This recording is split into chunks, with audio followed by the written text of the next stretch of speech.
So welcome to our Introduction to Astrology Part 1, Foundational Symbols and Initiatic Uses. I am your host, Paul Edward Rana, and we're going to dive right into this. So hopefully you have viewed our other videos as well and been a part of that. Those were Introduction to Kabbalah 1 and 2, and we are essentially just using these as ways to prepare people who are interested in the Western mystery tradition, Western Hermetic tradition, by giving foundational lessons in its key components such as the Kabbalah, astrology, alchemy, meditation, the tarot, and eventually, after we build all these symbols up, these foundations, we'll go into practices and initiatic applications, as well as specifically into various orders and how they use these systems. So let's just jump right into astrology. Today, this is going to be part 1, Foundational Symbols and Initiatic Uses. It's going to be less about so-called horoscopes or casting charts than it is going to be about the fundamental symbols, why we use them, how we use them, and how they apply to the initiatic path. So let's start off looking at Carl Gustav Jung and concepts of psychological astrology. Jung said, astrology represents the sum of all the psychological knowledge of antiquity. So what could be called psychological astrology or astropsychology is essentially the result of the cross-fertilization of astrology with depth psychology, humanistic psychology, and transpersonal psychology. There's several methods of using these kinds of systems. For example, in Jungian approaches, you can take the horoscope and analyze it through archetypes of astrology. Or the analyses can be rooted in psychological need and motivational theories. So this has become a tool for studying the personality of the individual and taking apart ourselves in order to help have a foundation upon which to build individuation. There's been a lot written about the psychological aspects of it. We're going to focus on the initiatic aspects of it, so we're going to glaze over this. So in the 20th century, this has become, astrology definitely had a big boom because of Carl Jung and his research into patients' dreams, seeing dreams and conversations with them, and seeing that they were having recurring mythical themes and archetypes.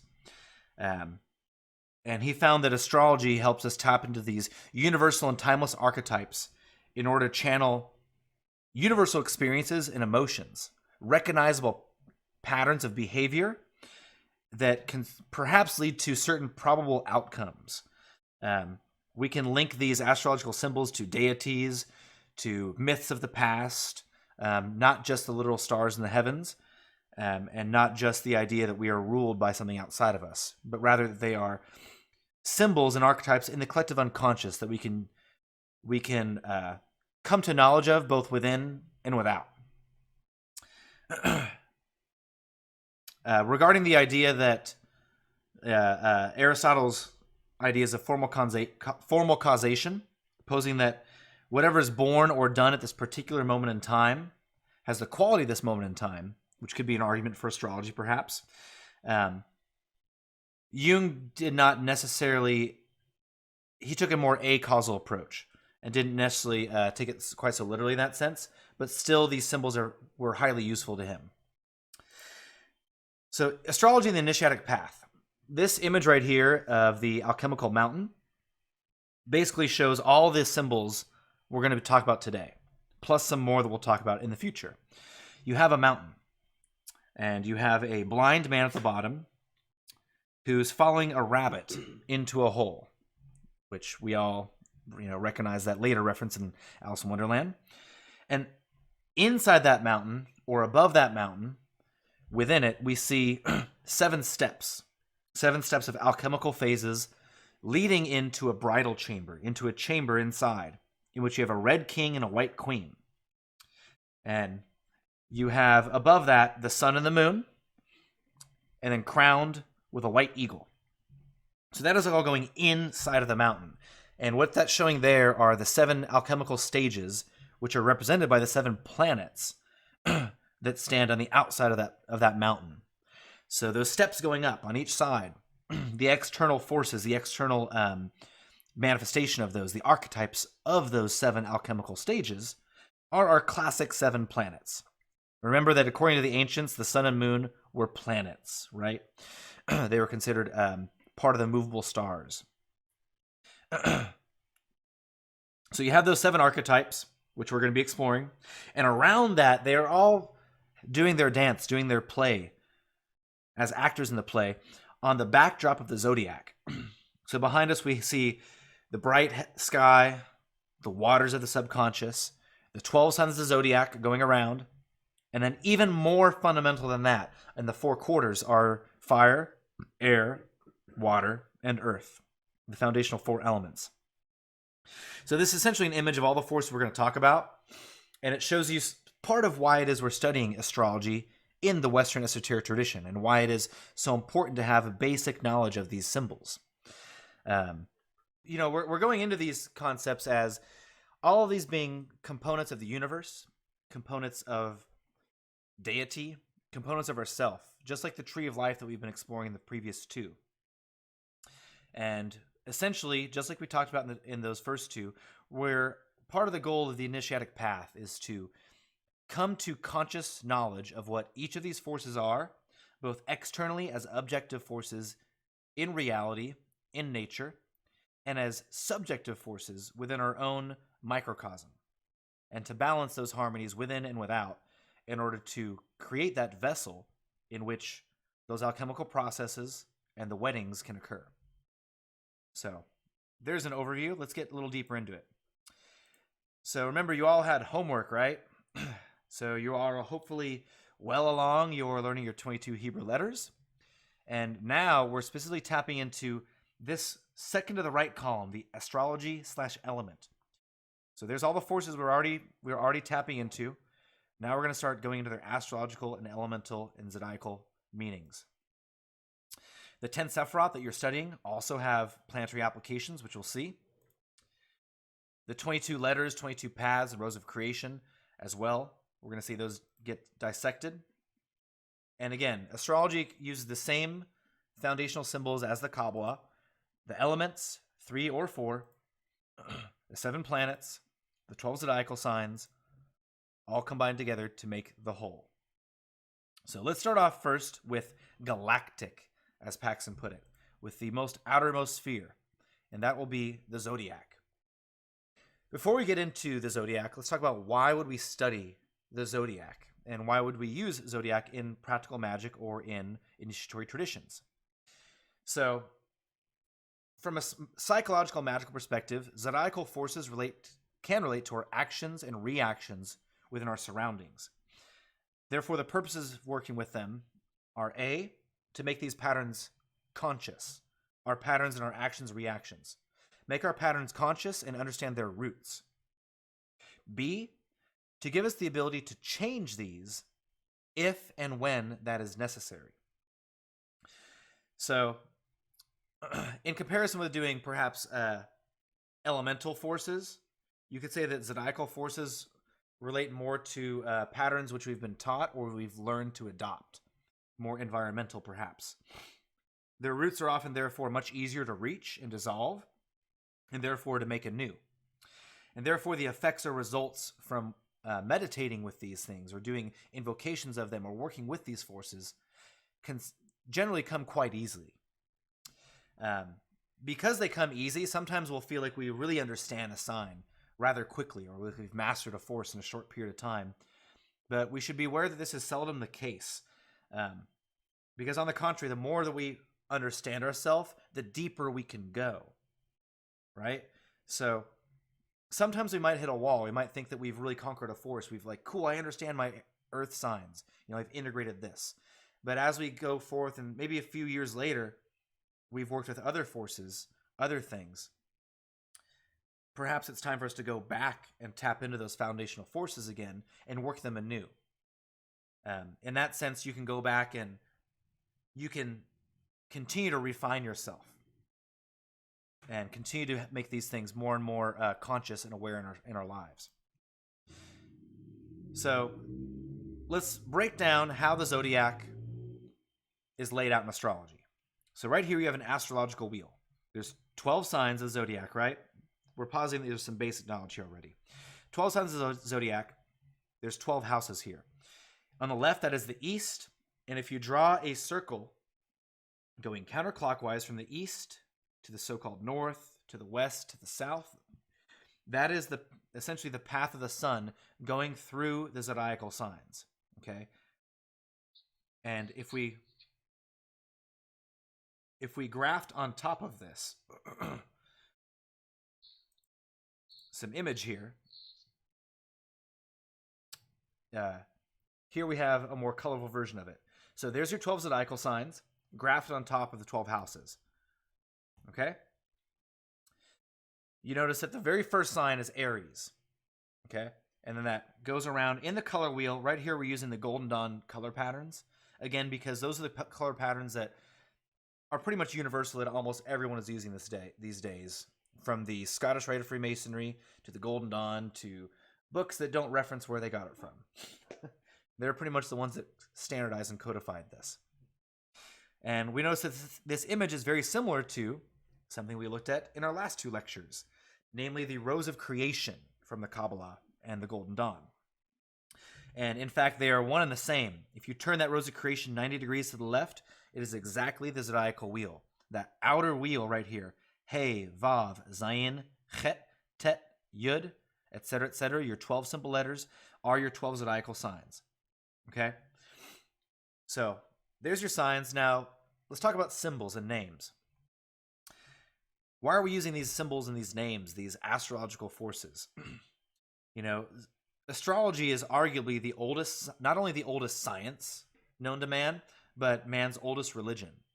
You know, ever since man first crawled out of the primordial muck and looked up at the heavens and started noticing patterns in the sky, and started noticing that stars had certain patterns and creating shapes out of them and stories, and seeing how when this shape or this sign comes back around, the same kinds of things happen each year.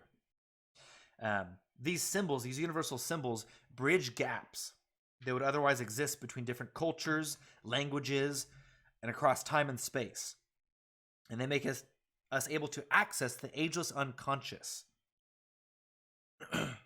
that primordial self, the primordial nature of mankind.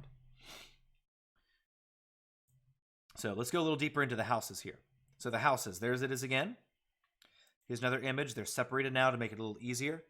Before we get into the signs themselves, we're going to talk about how houses are divided, right? You have 12 houses, 12 signs. They're also divided into groupings. For example, the first house, the fourth house, the seventh house, and the 10th house are called angular. These are also ruled by what are called cardinal signs, which we'll study in a moment. So 1, 4, 7, and 10 are called angular signs. Then there's the 2, the 5th, the 8th, and the 11th. These are your succedent signs, succedent houses, also known as fixed signs of the zodiac. Lastly, you have your cadent. That'll be the 3rd, the 6th, the 9th, and the 12th houses. These are also naturally aligned to your mutable. I probably should have done this slide later, but that's okay.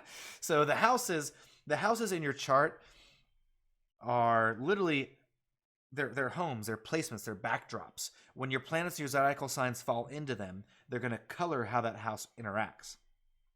On the right, you see the natural rulers. Each house has a natural ruler, in which Aries starts at the east. That's the natural ruler. So Aries, then Taurus, then Gemini, etc., etc. Now with that, each house has a meaning, okay? The first, and you can learn these in pairs. Everything's always about pairs and dualities, right?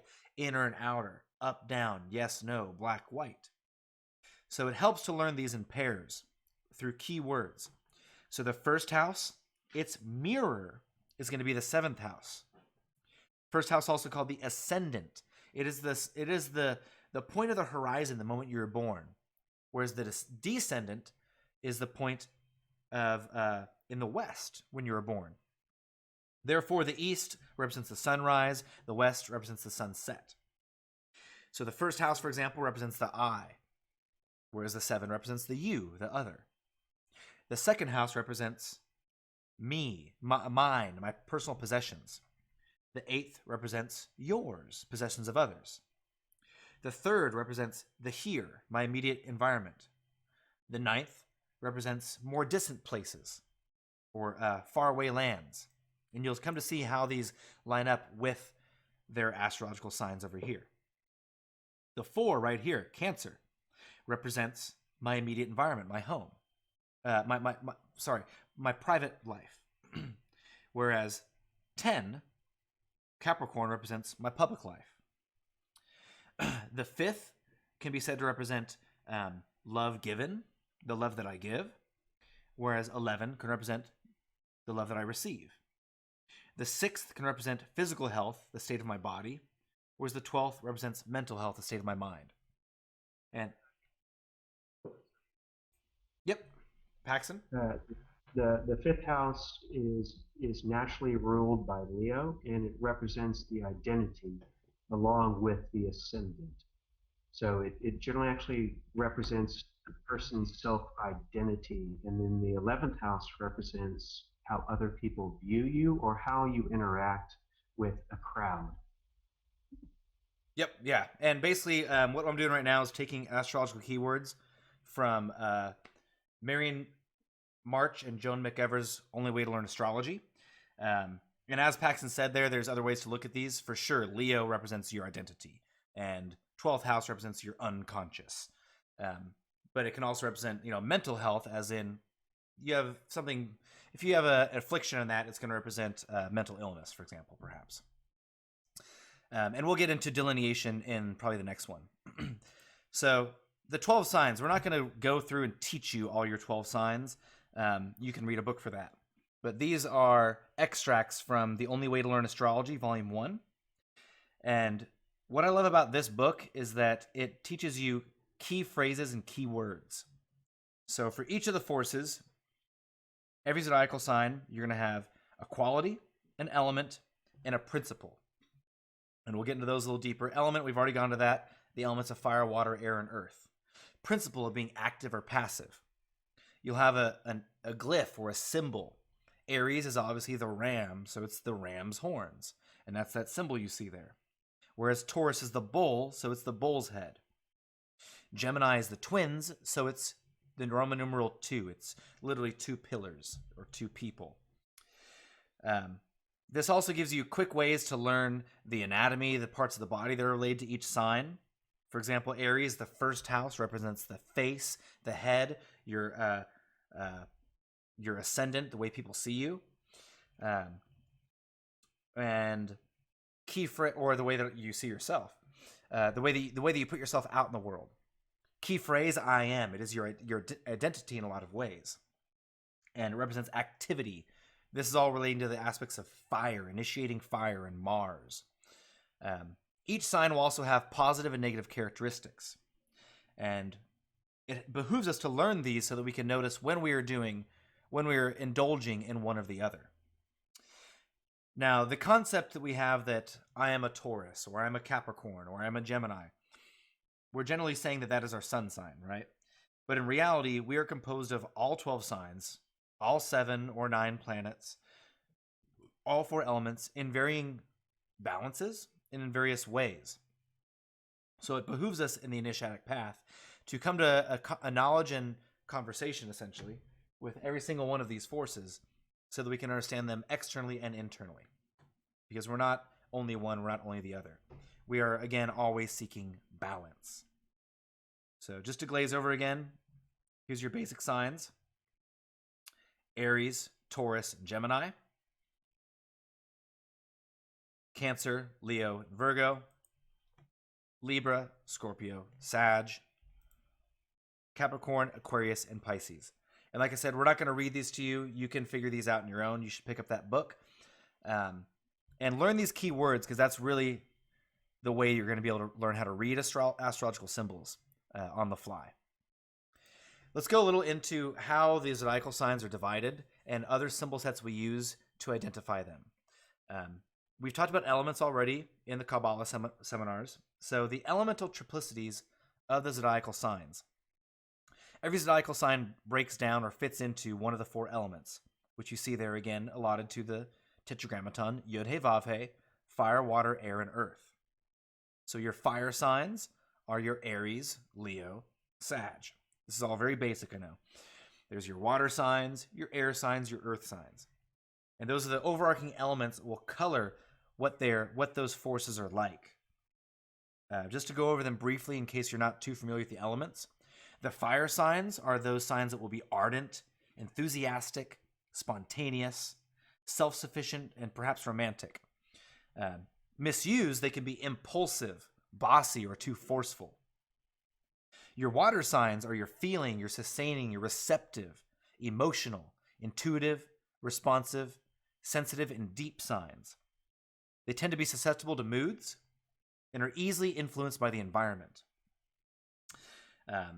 Misused or in bad aspects, these signs can be self-indulgent, self-pitying, and wavering. Your air signs tend to communicate well. They tend to be intellectual and are able to handle abstract reasoning. It's everything relating to the mind. They are therefore logical, broad-minded, objective, idealistic, and unprejudiced. Misused, they can be cold and impractical. Earth. These signs are practical, earthly, dependable, conservative, and sensual. They love material comforts, and they have good recuperative powers. Misused, they can be dull and too forceful. And again, we're not saying that someone who's a Taurus is only this one way, or an Air is only this one way. It's that these specific aspects, these signs relate to these forces, or these patterns of being. And we have them all in various combinations. Another way to break down the zodiacal signs is by quality. Namely the threefold: cardinal, fixed, and mutable. So the elemental is fourfold. These are threefold: cardinal, fixed, and mutable. Your cardinals are the beginning of each month, or the beginning month of each season. So for example, let's take a look over here at this diagram on the right. Again, we have Aries going all around to the signs. Aries right there, cardinal, that is the initiator of the season. So that's the beginning of spring. We come around here to cardinal water. Cancer, this is the beginning of summer. We come down here to Libra, cardinal air. That is the beginning of fall. Come here to December, Capricorn. That is the beginning of winter. So it's the initiator of the seasons. Therefore, cardinal signs tend to be initiatory, active, ambitious, enthusiastic, and independent. They have all those initiatory impulses of beginnings.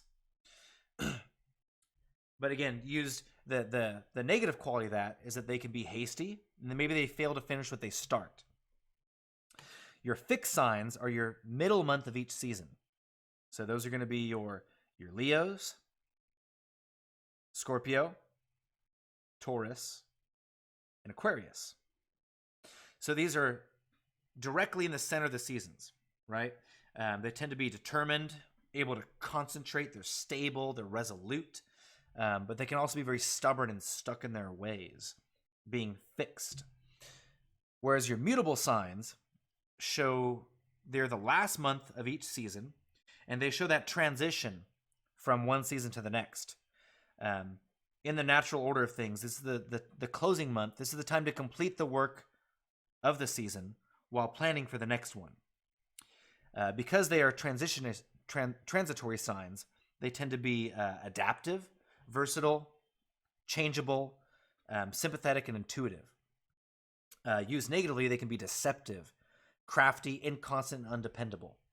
So those are your transitioning signs, such as Sagittarius, Pisces, Virgo, and Gemini.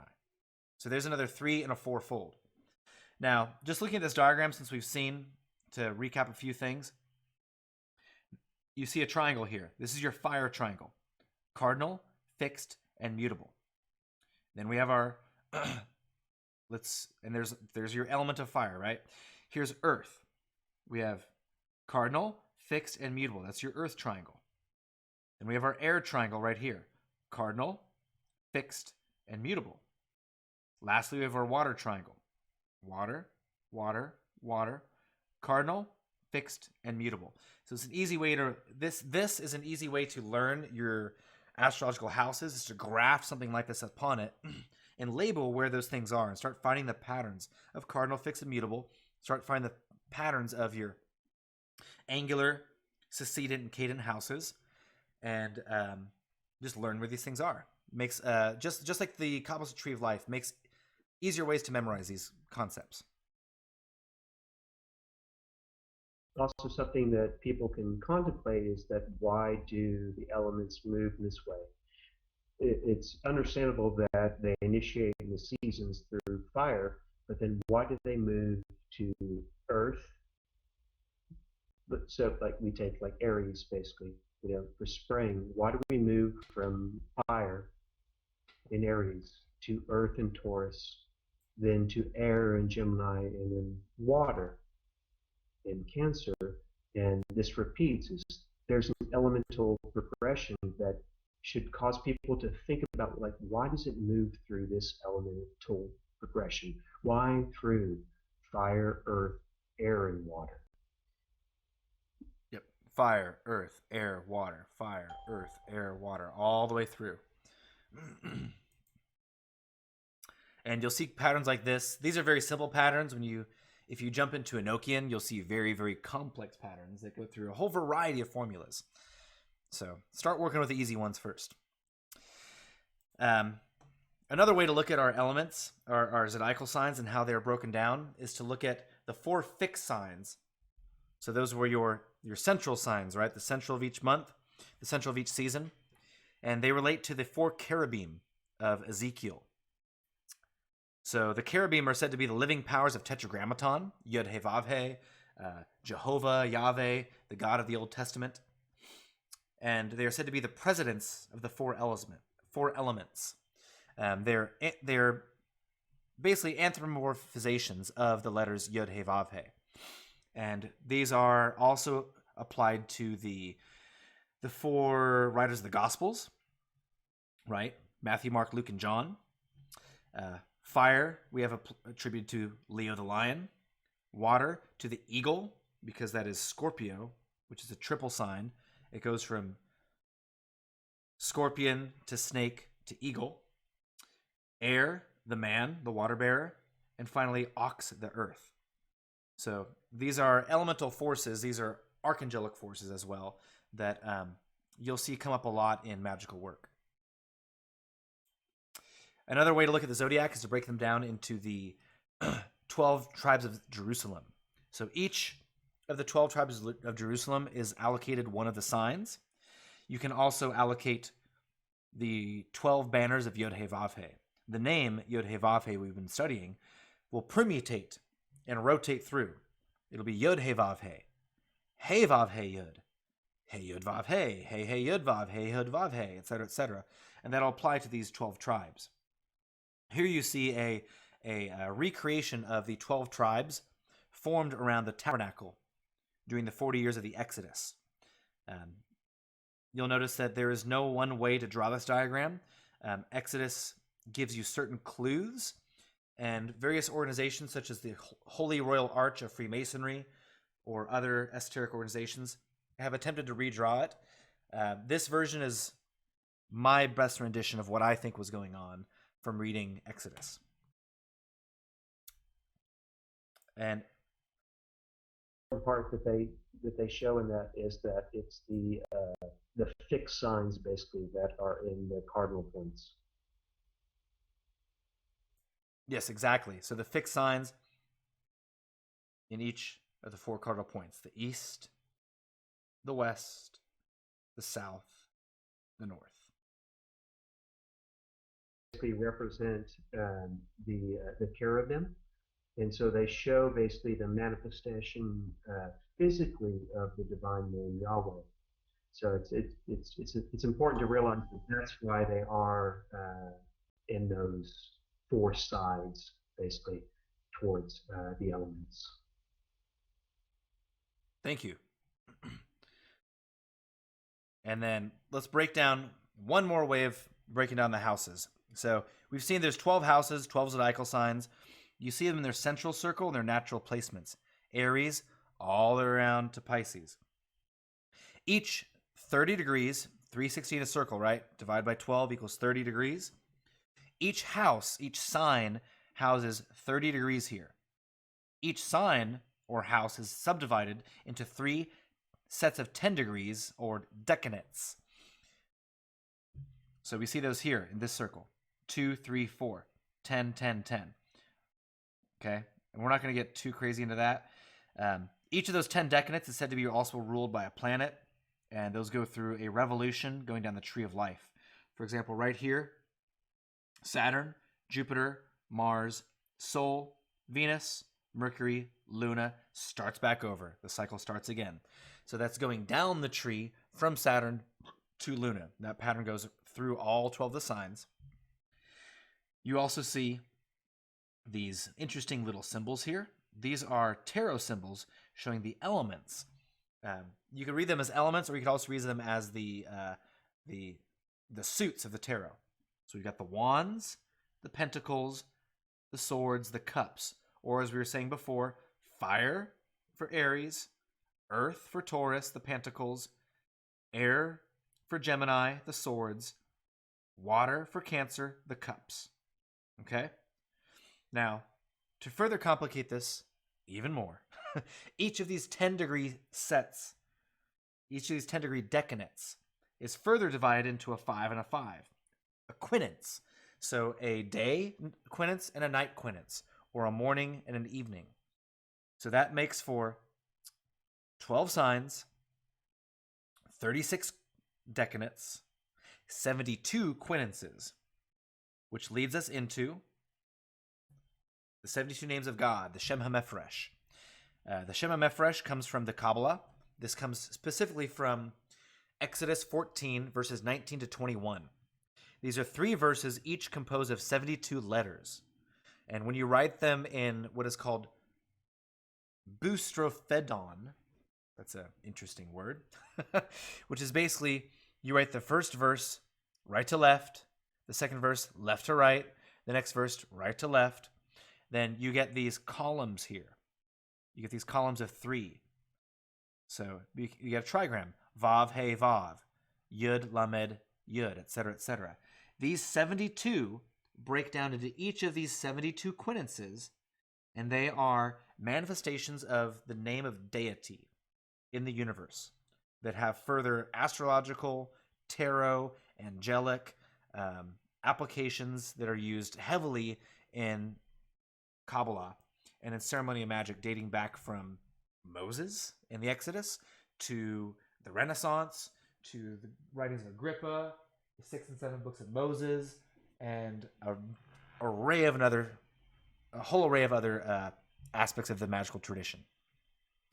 So just showing this as a way of how all the stuff we're talking about now applies later. And let's just recap Zodiacal magic, okay? So to return to the psychological viewpoint, why are we doing this? We are basically analyzing all the dualities that exist within us as individuals. Some of these aspects are good, some not so good. Some of these signs are balanced, some not so balanced. As we dive into these cardinal, cherubic, or fixed, immutable signs, as we come to understand them, we may find neuroses within us that we were unaware of beforehand. Psychological hangups, thoughtlessness, domineering, being selfish, things that we need to bring into balance, right? It's all about bringing ourselves into balance. Brother Paxton, do you have anything you want to add on the Zodiac or Zodiacal magic, or why we're studying these concepts and how we use them? I don't think so specifically at the time. Zodiacal magic's kind of odd. I think if anyone's ever actually worked it, so normally in a Golden Dawn tradition, you work elemental, planetary, and zodiacal. I think people have probably a harder time dealing zodiacal, just because it is this sort of galactic aspect. It's a concept of something that is outside of us, but it's the realm that we move in. And when we look at the houses, when we look at the zodiacal signs, Aries, through Pisces, basically, is that they actually they act more like rooms that we walk into. And the characters that walk into the rooms basically are the planets. And then it depends upon what sign that planet is in, is what costume they're wearing. So it becomes this big hodgepodge, basically, of influencing, basically, from the divine all the way down to the physical world. So it can be complex, but it's something that you can understand if you work with it regularly, with the concept of changing outfits and realizing what each component part is trying to express. Very well put. Thank you. Yeah, very, very well put. Thank you, Brother Pax. Let's move on to the planets, the next major part of astrology. So planetary magic. Right now we're looking at the actors, as Paxton said, the actual archetypes within ourselves, the roles that we play. So these are like psycho-spiritual archetypes within oneself and within the collective unconscious. We could say that through this work, we are balancing our inner actors and our roles in life. So the paternal aspect of yourself, the maternal aspect of yourself, your intellectual side of yourself, Mercury, your sensual, romantic nature of Venus, your will and drive to accomplish and conquer in Mars, your beneficent, caring, paternal aspect as Jupiter, your self-discipline, your structure of Saturn, etc., etc. Whereas those are the things we commonly look up in common astrology, right? Now, when we apply these to magic, we can say that we're trying to loosen the bonds of the nefesh. We're trying to loosen ourselves from our automatic consciousness.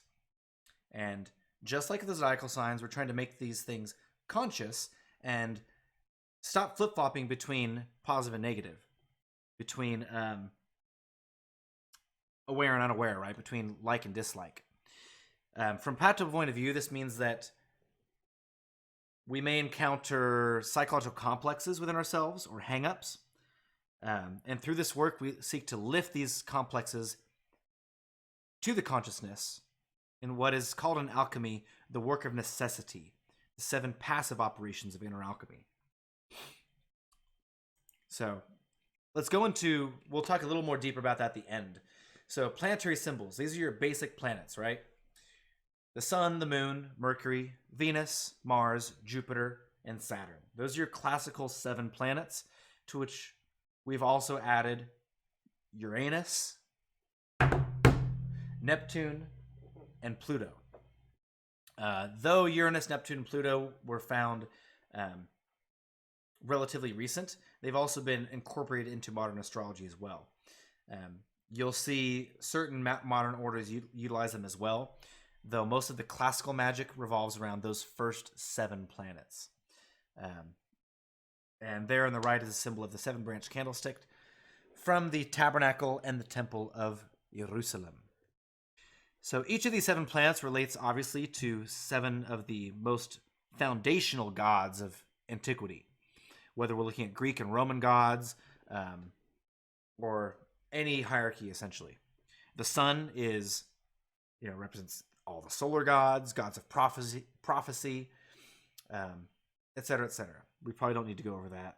I'm sure everyone has a basic conception of the 7 planets. If not, you can pick up a book. Now, relating that back to the Kabbalah, the planets relate to the 7 Hebrew double letters. So Saturn and Tav represent power and servitude, etc., etc. Each of these 7 double letters represents what we consider a state of positive being and perhaps a state of negative being. And obviously, at the outset of the work, we're trying to accent the positive states of being. We're trying to accent power over servitude, perhaps, riches over poverty, grace over indignity, fertility over solitude, wisdom over folly, life over death, peace over war. But in the highest realms of initiation, we're actually seeing to transcend both of these dualities. And let me unpause you. Yep. Thank you, sir. That's an important part, and you'll see in the Sephiroth era, basically, where the duality of the planets is mentioned, that there's multiple aspects of whether or not power and servitude is related to Saturn or Mars.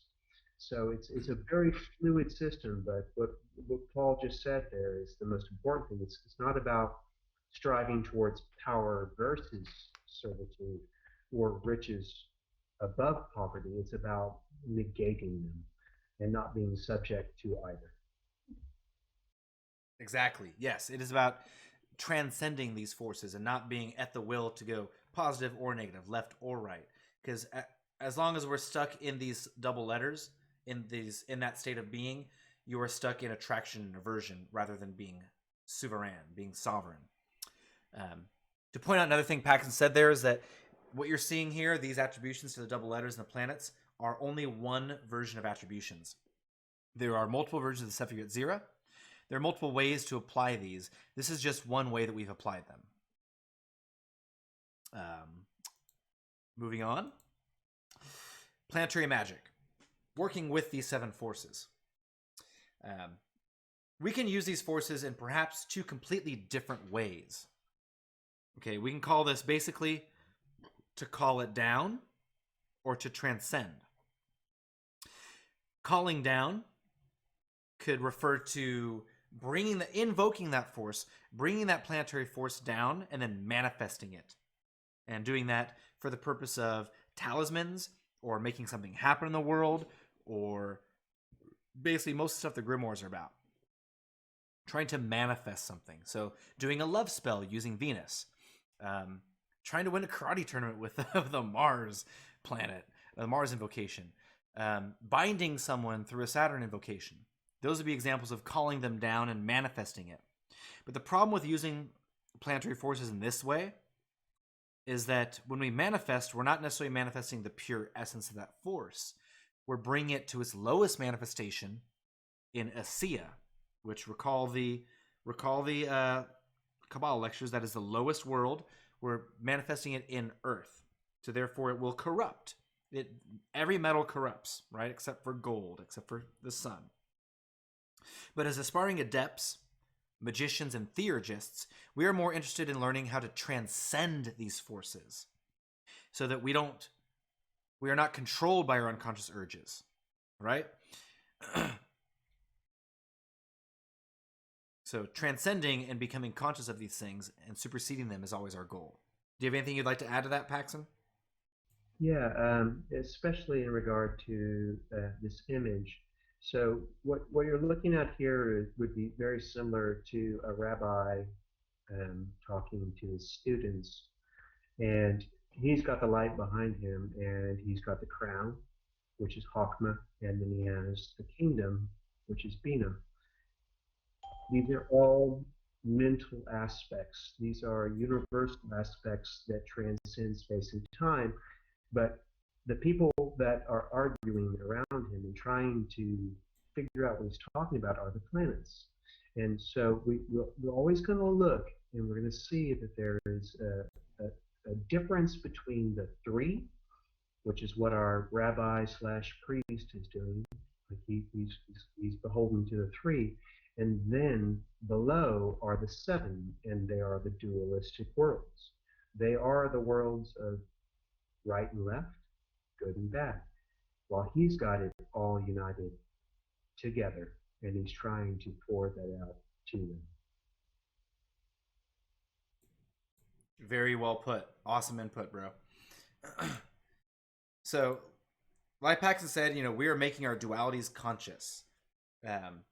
This work within the 7 palaces of Asiya, this work within our own being, can definitely be compared to working with the sub-personalities and psychosynthesis. By learning to work with these archetypes, these actors, these god forms. We're able to get eventually in closer contact with our true self. We're able to realize that maybe I identified with Mars very strongly, or with Venus very strongly, or with this very strongly. Realize that we are not just that. It is only one aspect of our being, one part of our being. So in that sense, we help to integrate it fully and become closer to our true self. But also, by making them conscious, that means we stop reacting using that actor, or using that backdrop or that clothing set to outer and inner patterns. And instead of reacting, we're able to choose how to act. And this is of utmost importance in just being aware in life, right? And anything we're doing.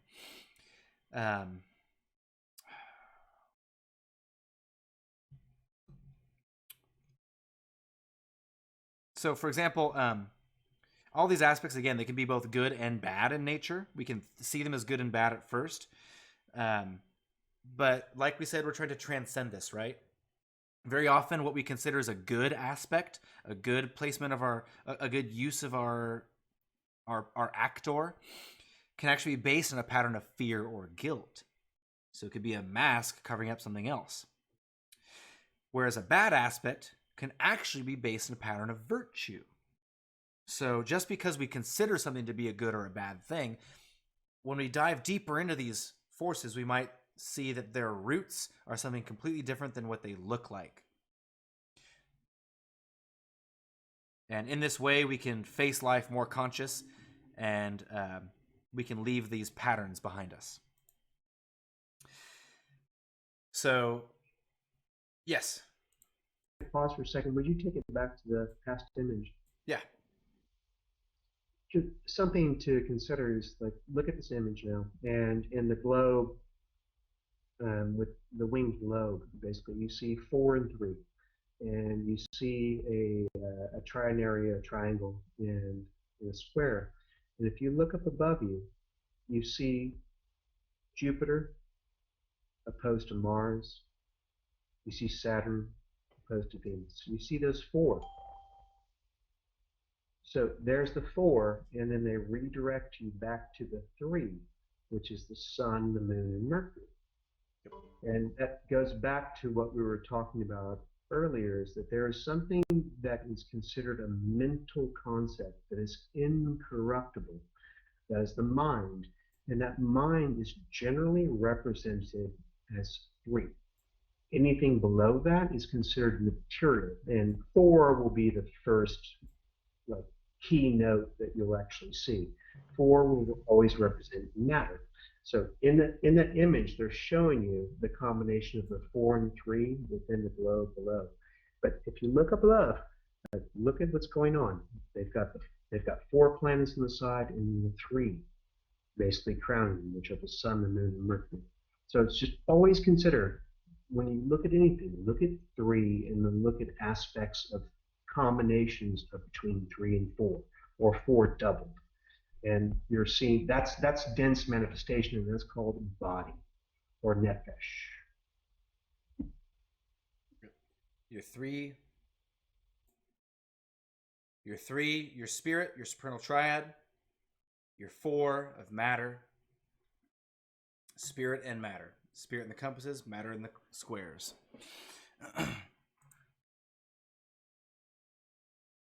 And when you look at the dragon, that's your sword, and then when you look at the sphere, that's Mercury. And we can go on ad nauseam. For sure, these images are just there as backdrops for what we're talking about. But yeah, we could do an entire lecture on just this one image. Albert Pike wrote an entire book about it in Esoterica. So, just moving on to a little more about planetary magic and inner alchemy.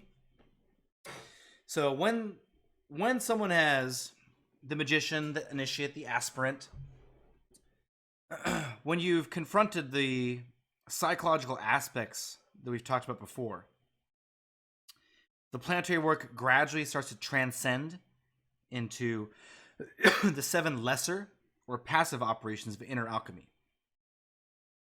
The purpose of these is to clear the energy patterns which grounds the nefesh and binds it with the physical body. This so-called work of necessity aims at building and creating a solid foundation upon which you can rise and truly be a free man or woman. Of course, creation will always be intertwined with a disintegration. This new creation will always be intertwined with the disintegration of the old. So here we see the 7 passive operations. We see 7 operations of alchemy shown with death on the very left.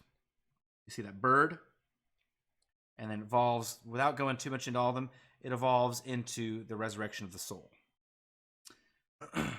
Solvate coagula. Separate it, let it be purified through its processes, and then reunite it back into itself. The essential practice that this is all working towards. So to recap, planetary... I think an interesting concept, if you see that the sun and the moon are on the left and the right, that one could actually go backwards. Is that the first awakening basically happens in the moon, and that is the sign that's given. So you could look at things and not from left to right, but actually from right to left. Sure, yeah, most definitely. Yeah. Always an important thing to consider is that whenever you look at all these alchemical mysteries, basically, it's that they're hiding things because they want you to interpret them beyond what you see, and that there's probably more than likely multiple facets that are happening. So you don't just work left to right; you work right to left. You don't just go from up to down; you go down to up. Yep. And very often in alchemical plates and images, they are intentionally placed out of order. We'll go into that quite in depth when we get into our actual alchemical series, and we look at the Mylius, Azoth, the Basil Valentinus, 12 Keys, Splinter Souls, and other things like that, and the Book of Lambspring. Part of the work of these things sometimes is just figure out what the order is. What is the order? What is the order of operations?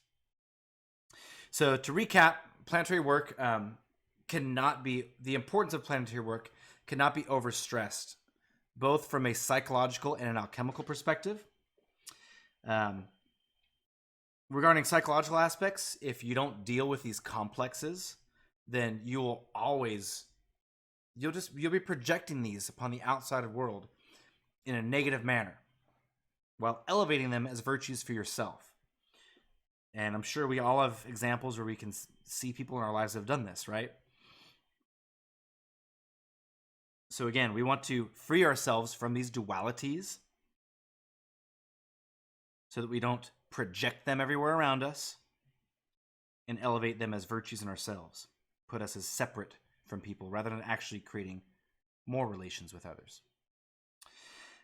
The problem also is that as you grow in spiritual, let's say, lingo or grades or power, so to speak, or build up more energy in what we call your sphere of sensation, these things can become more and more solidified within you, to where it's more and more difficult to separate yourself from what we call here the bonds of the Nefesh, or the 7 palaces of Asiya. And that can create a point where essentially you're stuck, and the alchemical processes that need to follow cannot continue because those bonds are still there, because you're unconscious of your own reactions. Do you have anything you want to add on just this brief overview of alchemical interpretation of planets? This is essentially the same image we just saw with a couple more keys put in there. We can talk about the image if y'all want to, but I was just giving it as a backdrop. Yeah,